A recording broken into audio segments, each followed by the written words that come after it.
त्याच दिवशी विजयाची तुतारी त्या ठिकाणी पारनेरला वाजली।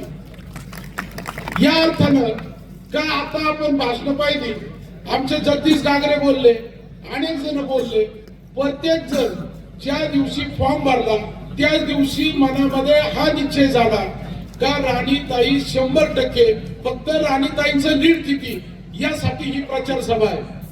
त्याच दिवशी पारनेर तालुक्यानं निश्चितपणानं ठरवलं का राणीताईंचा विजय। आपण पाहतायत का गेल्या जवळपास 5-7 वर्षापासून आपले सर्वांचे नेते या नगर दक्षिणचे खासदार लोकनेते निलेशजी लंके साहेब अखंडपणे आपण पाहतायत का मौठा देवीची यात्रा असेल, कोरोना सारखी महामारीमध्ये केलेलं काम असेल, विद्यार्थ्यांसाठी दिलेली सायकल असेल, गोरगरिबांसाठी दिलेली झोपडी असेल, असे एक नाही अनेक कामं नेत्यांच्या माध्यमातून या मागच्या काळामध्ये झाल्या।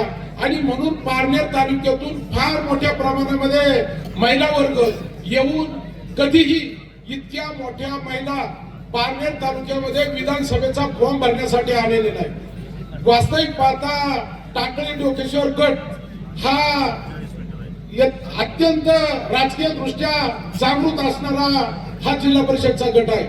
याने मला आठवतंय नंदकुमार झावरे साहेबांपासून बाबासाहेब ठुबे असतील किंवा कालच्या निलेश लंके साहेबांपर्यंत अनेक आमदार देण्यासाठी टाकळी गटाचा फार मोठा वाटा आहे। आणि म्हणून आज ज्या वेळेला टाकळी गटामध्ये या ठिकाणी प्रचाराची सभा होते त्यावेळेला प्रत्येक सरपंच राणीताई आमदार झाल्यात त्यांच्याकडे लगेच आमच्या जगदीश गागरेंनी मागणी चालू केली। म्हणजे प्रत्येकाला कॉन्फिडन्स आहे का आपल्या राणीताई उद्या आमदार होणार आहे। आणि मग आतापासूनच काम सांगायला या ठिकाणी सुरुवात झालेली आहे। या ठिकाणी सूत्रसंचालन केलं आमचे तरुण तडफदार। खरं तर पारनेर तालुक्यामध्ये कॉम्प्युटर क्षेत्रामध्ये इंजिनियर असणारे प्रकाश गाजरे कॉम्प्युटर मध्ये अत्यंत हुशार आहेत।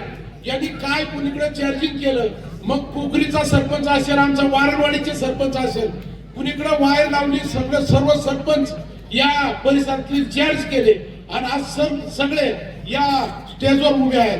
ज्या वेळेला गटामधले सरपंच उपसरपंच या ठिकाणी उपस्थित आहेत त्यावरून लांबगडे साहेब आपल्याला कल्पना येत असेल का निश्चितपणानं या तालुक्यामध्ये टाकळी डोकेश्वर गट कुठेही मागे राहणार नाही। कुणाची कल्पना असेल उमेदवार या ठिकाणचा आहे, परंतु त्याही पेक्षा नेत्याची कामं इतक्या मोठ्या प्रमाणात आहेत।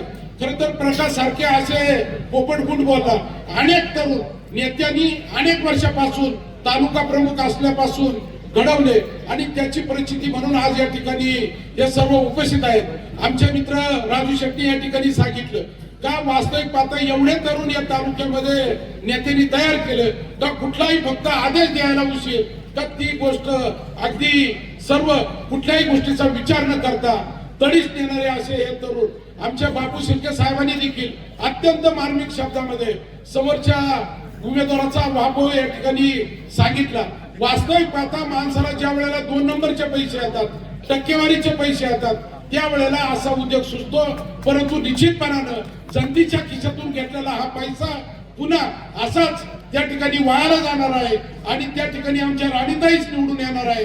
अशा पद्धतीची या ठिकाणी आपल्या आता हे सर्वजण या ठिकाणी ढुसणे द्यायला लागलेत। मी फार बोलणार नाही, परंतु आपल्याला विनंती करतो का तुतारी वाजवणारा माणूस या चिन्हावरती आपण सर्वांनी त्या ठिकाणी मतदान करून आपल्या गट कुठेही माग राहणार नाही हे दाखवून देण्यासाठी आपण सर्वांनी या ठिकाणी मोठ्या मताधिक्याने राणीताईला निवडून द्यायचे अशी पद्धतीची अपेक्षा या ठिकाणी व्यक्त करून मी माझं मनोगत संपवतो।